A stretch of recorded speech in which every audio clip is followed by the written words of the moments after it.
بسم اللہ الرحمن الرحیم۔ السلام علیکم ورحمۃ اللہ وبرکاتہ۔ میں آصف الرحمن الوی آپ کی خدمت میں حاضر ہوں۔ آج ایک بہت حساس موضوع لے کر، حساس اس لیے کہہ رہا ہوں کہ ہم سب اس کے بارے میں بات کرتے ہیں، آپس میں بیٹھ کے، محفل میں بیٹھ کے، مثالیں دے کے، لیکن حقیقت میں مبنی جو اس کی مسائل ہیں، جو معاشرے کا المیہ ہے، اس کے اوپر کوئی بات نہیں کرتا۔ نہ کوئی علماء میں سے کوئی آتا ہے، نہ کوئی دانشور، نہ کوئی لکھاری۔ اپنے اپنے گھر میں، اپنے ڈرائنگ روم میں بیٹھ کے گاسپس کے طور پہ اس موضوع کو معمولی سی طور پر ڈسکس کیا جاتا ہے۔ پھر ایک تنظیم اٹھتی ہے، وہ اپنے حقوق مانگنے کے لیے سڑکوں پہ آ جاتی ہے۔ تو آج اسی ایک حساس موضوع پہ عورت جو ماں، بہن، بیٹی، بہو، بیوی کے روپ میں آپ کے سامنے آتی ہے، اس کو اس کے حقوق کیا ہے، اس کو اس کے اللہ نے کیا دیا ہوا ہے، قرآن نے کیا دیا ہوا ہے، پیارے نبی حضرت صلی اللہ علیہ وسلم نے کیا دیا ہوا ہے، اور ہم کیا دے رہے ہیں۔ معاشرے سے میری مراد ہے کہ والدین کے سامنے والدین کیا دیتے ہیں اپنی بیٹیوں کو، اپنی اولاد کو۔ تو یہ تھوڑا سا کیونکہ حساس موضوع، اسی دو حصوں میں نے اس کو بانٹا ہے۔ آج ماں، بہن، بیٹی، اور کل ہوگا بہو، بیوی۔ بہت سارے لوگ مجھ سے اتفاق کریں گے، بہت سارے لوگ مجھ سے اختلاف کریں گے، کچھ بیٹھ کے مرد حضرات مجھے کوسیں گے بھی، کوئی فرق نہیں پڑتا۔ سب سے پہلے تو عورت کو ہمارے پیارے نبی حضور صلی اللہ علیہ وسلم نے اپنے کردار سے کیا دکھایا ہے، عورت کے ساتھ کیسے پیش آنا ہے۔ انہوں نے اپنی تمام زندگی، کوئی بھی عورت ہو، کسی مذہب سے تعلق رکھتی ہو، کچھ بھی ہو، اس کا ذاتی کردار ہو، اس کا کھڑے ہو کے استقبال کیا، اس کو عزت دی، اس کو احترام دیا۔ کچھ واقعات ہیں جو تقریباً سب کو پتہ ہے، اور وہ دہراتے بھی ہیں محفل میں بیٹھ کے، صرف دہراتے ہیں، عمل نہیں کرتے کہ ایمان بھی لائیں۔ اور مگر ہم کیا دیتے ہیں عورت کو؟ ہم معاشرے میں اس کا کیا مقام ہے؟ ایک نوکرانی،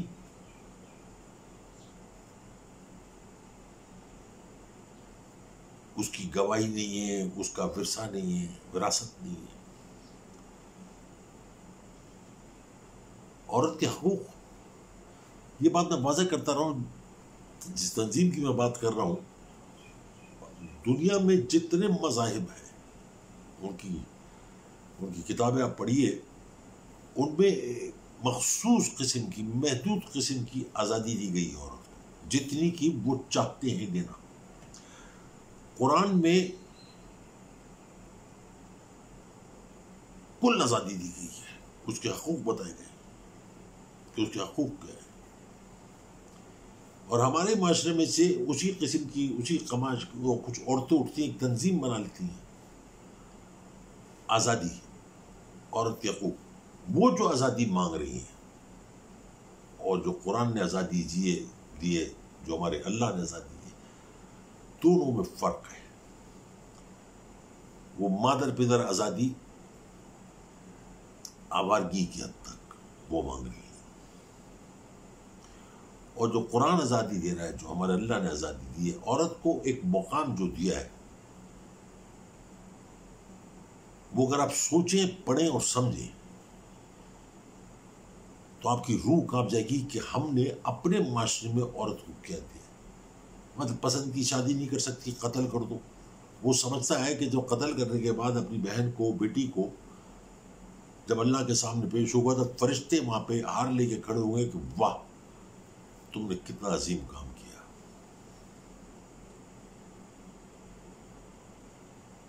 سورہ نساء میں جگہ جگہ عورت کے حقوق، اس کی عظمت، اس کی حرمت، اس کے وقار، اس کے احترام کے بارے میں ذکر کیا گیا ہے۔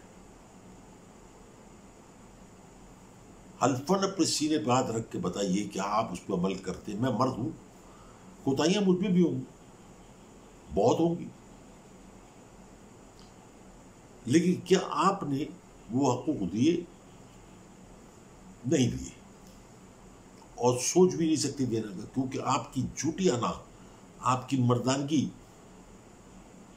اس پہ اثر پڑتا ہے، آپ کی فیملی کے امپیکٹ پہ اثر پڑتا ہے کہ اگر آپ بیوی کو عزت دیتے ہیں یا اپنی بیٹی کو عزت دیتے ہیں، یا اپنی ماں کا درجہ دیکھ لیجیے، آپ کی ماں کا درجہ کیا ہے کہ اگر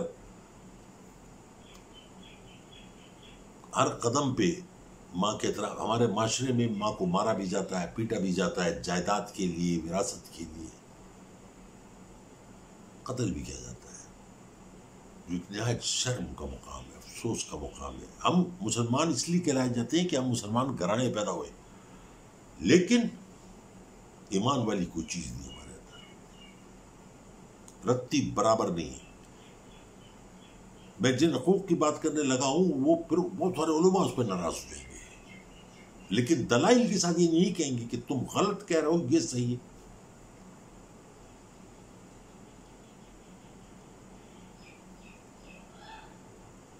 اللہ تعالیٰ نے پیدائشی طور پہ عورت کو مرد سے افضل کیا ہے۔ یہ میں خواتین سے درخواست کروں گا کہ اس بات کو غور سے سنیں اور سمجھیں اور اپنی تذلیل مت ہونے دیں۔ عورت کے پاؤں کے نیچے، پیروں کے نیچے جنت رکھی گئی ہے۔ عورت پہلے عورت ہوتی ہے، بعد میں ماں بنتی ہے۔ اس کے پیروں کے نیچے تم پر اس کو افضل کر دیا۔ یہ تو اللہ نے تم کو ایک مقام دے دیا، بہت سارے حقوق دے دیے۔ ایک باپ ہے، اپنی بیٹی کو تعلیم دلاتا ہے، اچھے سے اچھے اسکول میں پڑھاتا ہے، اچھے سے اچھے کالج میں پڑھاتا ہے، یونیورسٹی میں پڑھاتا ہے، باہر بھیجتا ہے کہ جاؤ ماسٹرز کر لو، اسپیشلائزیشن کر لو۔ یہ نہیں بتاتا کہ اس کی عزت، اس کی جو حرمت ہے یا جو اس کا وقار ہے، وہ سب چیزوں سے افضل ہے۔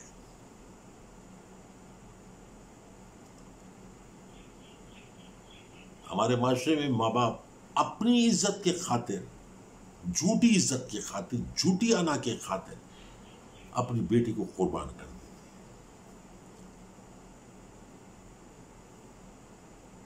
ایک چھوٹا سا لفظ ہے قربان کر دینا، اس کے اثرات آج کے بچے بھگت رہے ہیں۔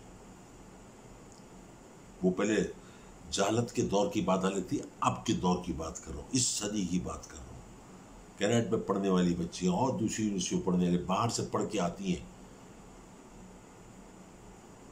بیٹیوں کو یہ حق نہیں دیا جاتا۔ اگر کوئی کہے گا جی ہم نے دیا ہے تو وہ آٹے میں نمک کے برابر۔ بیٹی کو یہ حق نہیں دیا جاتا کہ وہ گھر کے معاملات میں اپنا مشورہ دے سکے۔ کیوں؟ پیدا ہونے کے بعد ان کے دماغ میں زہر گھولا جاتا ہے، میں اس کو زہر کہتا ہوں، یہ تربیت کا حصہ نہیں ہے۔ ان کے دماغ میں زہر گھولا جاتا ہے کہ یہ تمہارا گھر نہیں، تمہارا گھر وہ ہے جہاں تم جاؤ گی۔ وہ بیچاری مسکین سر جھکا کے سنتی رہتی ہے، خواب بنتی رہتی ہے، ٹوٹتے رہتے ہیں، بکھرتے رہتے ہیں، کرچی کرچی ہوتے رہتے ہیں۔ وقت آتا ہے کہ وہ ودا ہو جاتی ہے، وہاں جا کے اس کو پتہ چلتا ہے یہ گھر میرا نہیں ہے، یہ سسرال ہے، یہ ساس سسر یا میرے شوہر کا گھر ہے۔ وہاں جا کے بھی بیٹی کوئی جو تربیت ملتی کہ بولنا نہیں، معافی مانگ لینا، اونچی آواز سے بات نہیں کرنا، گھر کی بات یہاں کے مت کرنا، سسرال کی کہاں جائے، مر جائے، خودکشی کر لے، گھٹ گھٹ کے مر جائے، کینسر ہو جائے اس کو، اور پھر بعد میں رو کے کہتے ہیں ہماری بیٹی دکھی تھی۔ ہم یہ کیوں کہتے ہیں اپنی بیٹی کو جب رخصت ہوتی ہے کہ بیٹے اس گھر سے تمہارا جنازہ آنا چاہیے، اگر اتنی بھاری تھی خود ہی مار دیتے، وہی مار دیتے، پیدائش کے ہوتے ہی مار دیتے۔ دوسروں کے گھر کفن پہننے کے لیے کیوں بھیجتے ہو اپنی بیٹیوں کو؟ ان کو یہ کیوں نہیں کہتے کہ اگر تمہاری عزت میں فرق آئے، تمہارے احترام میں فرق آئے، تمہاری بات پہ فرق آئے، تم کو نیچا دکھایا جائے، تمہارے کردار پہ انگلی اٹھائی جائے، تو ہولڈ یور ہیڈ ابو، اونچا رکھو اپنا سر اور جواب دو. غلام نہیں ہے بیٹی، بیکارن نہیں ہے بیٹی. اسی طریقے سے اپنے بیٹوں کو بھی تربیت دینی چاہیے، جو میں کل بات کروں اس موضوع پہ. لیکن بیٹی کے لیے کتنے محدود وسائل ہیں، وہ مر جائے، گٹ جائے، اپنے آپ کوئی کام نہ کر سکے، اس کو اپنے شوہر کے آگے ہاتھ پھیلانا پڑتا ہے بیٹی کو. ہمارے معاشرے میں جتنی عزت اور احترام ہم کو دینی چاہیے اپنی عورتوں کو، ہم اس کا 1000واں حصہ بھی نہیں دیتے. بہن ہوتی ہے، کہتے ہیں کہ بہن جو ہوتی ہے وہ بھائیوں کی عزت ہوتی ہے، مگر بھائی اس بہن کے لیے عزت نہیں ہوتے، مان نہیں ہوتے، کہ اس کے سر پہ دوپٹہ رکھنے کے ساتھ، سر پہ ہاتھ رکھنے کے ساتھ یہ بتایا جائے، یہ باور کرایا جائے کہ we are with you, be a strong woman, تمہارا میکا مضبوط ہے، تم لاوارث نہیں ہو. اگر وہ گھر سے باہر نکلے عید کی شاپنگ کے اوپر، یا بازار میں ویسے نکلے اپنی سہیلیوں کے ساتھ یا اپنی کزنس کے ساتھ، محلے میں کہیں اس کے ساتھ چھڑخانی ہو جائے، تو گھر جب وہ آئے تو اس خوف کے مارے وہ شکایت نہیں کرتی کہ گھر والے مجھے ہی الزام دیں گے، مجھے ہی ذلیل کریں گے. اور ایسا ہی ہوتا ہے ہمارے معاشرے میں. کب تک ہو گئے یہ جو ہمارے معاشرے میں تبدیلی نہیں آ رہی نا، یہ جو ہم ترقی نہیں کر رہے، اس کی بیسک جو سب سے بنیادی وجہ ہے کہ ہماری یہاں کی عورت کی تذلیل، اس کی تربیت میں نہیں ہے. حاکمیت، اگر اس کی تربیت میں حاکمیت ہو تو وہ اپنی اولاد کو بہترین تربیت دے سکتی ہے. غلامانہ اس کی تربیت کی جاتی ہے، غلام بنایا جاتا ہے. جس ماں کو غلام بنا دیا جائے، جس عورت کو غلام بنا دیا جائے، وہ کبھی اپنی اولاد کی تربیت ایک بہادر شہسوار کی طرح نہیں کر سکتی. اور جب وہی بچہ بڑے ہو کے غلط کام کرتا ہے،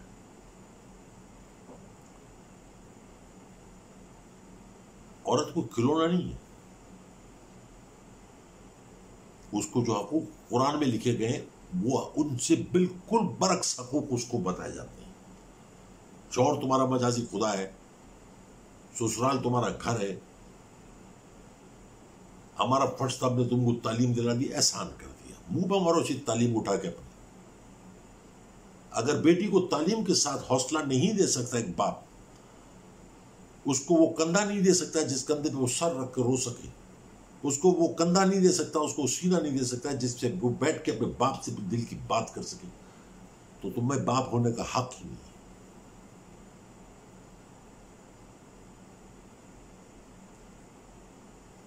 جنریشن ٹو جنریشن ایک ہی بات چلی آ رہی ہے، اور وہ آج اتنی بچ گئی ہے کہ ایک زہر کی طرح ہماری رگوں میں بس گئی ہے، ہماری نسوں میں بس گئی ہے، ہمارے دماغ میں فطور کی طرح بس گئی ہے کہ عورت کا کام صرف یہ ہے کہ وہ پیدا ہو، بچے پہ بعد شادی ہو، بچے پیدا کرے، خدمت کرے اور دنیا سے خالی ہاتھ واپس لوٹ جائے. قرآن کی انٹرپریٹیشن اپنی مرضی کے مطابق لوگوں نے کی بھی. کل اس پہ طویل بحث کروں گا میں، ویڈیو بھی تھوڑی لمبی ہوگی. لیکن رات کو سوتے وقت دن کی کسی موقع پر جب آپ تنہائی میں ہو اور سگریٹ بھی پیتے ہو، تو لمبا کش مار کے دھواں چھوڑتے ہوئے ضرور سوچیے گا کہ اس دھوئیں کی طرح کہ آپ کی عورت، آپ کے گھر کی عورت، آپ کی ماں، بہن، بیٹی اسی دھوئیں کی طرح اڑ گئی، نام کے لیے رہ گئی کہ یہ ہماری ماں ہے، یہ ہماری بہن ہے، یہ ہماری بیٹی ہے. اس سے زیادہ اس کی کوئی اوقات نہیں. میں ایسے بہت سارے لوگوں کو جانتا ہوں، جنہوں نے ساری زندگی اپنی بیٹی کو گلے نہیں لگایا، احسان کیا، اس کو تعلیم دلا دی، اچھے کپڑے پہنا دیے، پیسہ ہے تو اس کی خواہشات بھی پوری کر دی، زیور لتا، جو اس کو نہیں چاہیے، اس کو اپنی موجودگی کا احساس چاہیے، اس کو اس کا ہونا چاہیے۔ اور جب تک آپ لوگ اس کو یہ احساس نہیں دلائیں گے کہ آپ کی بیٹی آپ کی زندگی ہے، وہ موجود ہے، اس کا ہونا ہمارے لیے ضروری ہے، اس کی بھی آواز ہے اس گھر میں، اس کی بھی خوشبو ہے، اس کی وجہ سے بھی اس گھر میں روشنی ہے، تب تک وہ بیٹی صرف ایک لڑکی بن کے تو رہ سکتی ہے، بیٹی بن کے نہیں رہ سکتی۔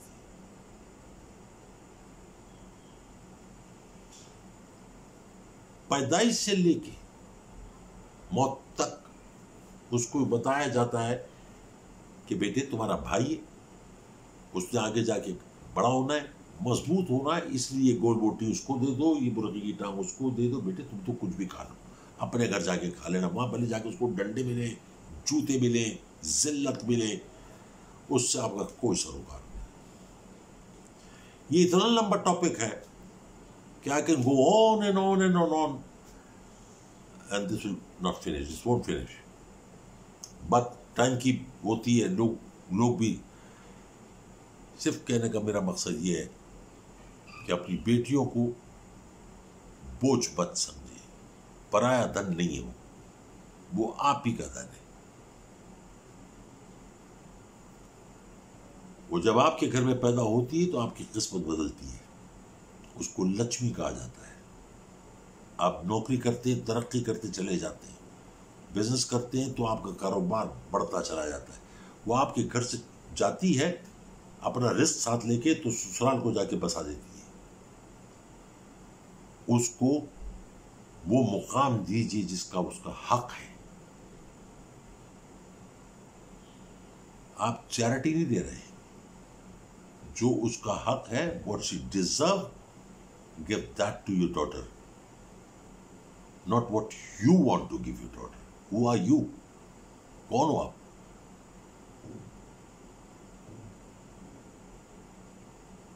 اس کو اس کے پورے وقار اور احترام کے ساتھ اس کو ہر چیز دیجیے۔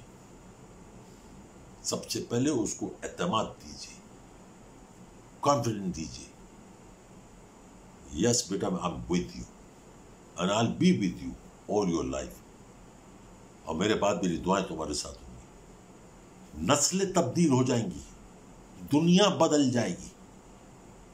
وہ والی آزادی نہیں، میرا جسم میری مرضی، وہ نہیں مانگتی آپ کی بیٹی آپ سے۔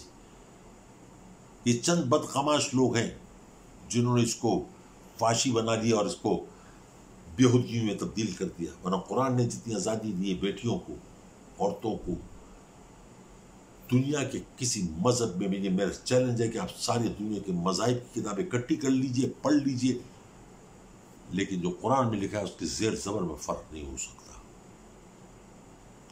میری بات کسی کو بری لگی ہو، میں اس کے لیے معذرت ضرور چاہتا ہوں، لیکن شرمندہ نہیں ہوں۔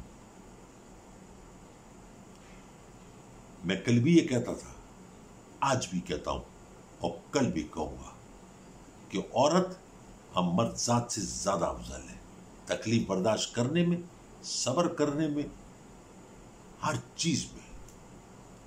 تو قدر کریں عورت کی۔ اس کا بقیہ حساب انشاءاللہ کل میں شروع کروں گا، اور وہ ہوگا بہو اور بیٹی کے اوپر۔ وہ ذرا تکلیف دہ بھی ہوگا، سنیے گا ضرور، حقائق جو سچ ہے وہ بتاؤں گا۔ اس کے بعد میں آج صرف اپنی بیٹیوں سے مخاطب ہو رہا ہوں، تم بوجھ نہیں ہو کسی کے گھر میں بھی، تم مان ہو اپنے گھر کا۔ تم کو اللہ نے ایک مقام دیا ہے، اس مقام کی تذلیل مت کرو اپنے گھر میں، اپنے گھر کے مردوں سے، باپ سے، بھائی سے ڈر۔ بغاوت کرنے کو نہیں کہہ رہا ہوں، جو تمہارے حقوق ہیں وہ تم کو اجازت دیتے ہیں کہ تم آرگیو کر سکتی ہو، اپنا نقطہ بیان کر سکتی ہو، تم اپنی بات پیش کر سکتی ہو، ان کو کنونس کر سکتی ہو۔ جیسے میں ہمیشہ کہتا ہوں کہ ایک بوڑھے کو یو کین ناٹ کنونس، وہ ایک سوکھی لکڑی کی طرح اکڑ گیا ہے، یو کین ناٹ کنونس، اس کو سمجھایا نہیں جا سکتا، اس کو منایا جا سکتا ہے۔ ان بوڑھوں میں میں شامل نہیں ہوں، لیکن جو مقام آپ کو میرے بچوں اللہ نے دے دیا، وہ آپ سے کوئی چھین نہیں سکتا۔ اس کی تذلیل مت ہونے دیں، اس کی حفاظت کریں، اب پروقار طریقے سے حفاظت کریں۔ اتنی سی بات ہے، امید کرتا ہوں کہ بات آپ کی سمجھ میں آئی ہوگی۔ زندگی رہی تو کل انشاءاللہ پھر ملاقات ہوگی اسی موضوع کے ساتھ پارٹ 2 پہ۔ اپنی دعاؤں میں، پیار میں، محبت میں یاد رکھیے۔ میری طرف سے بہت سارا پیار، بہت ساری دعائیں، بہت ساری محبت۔ السلام علیکم ورحمۃ اللہ وبرکاتہ۔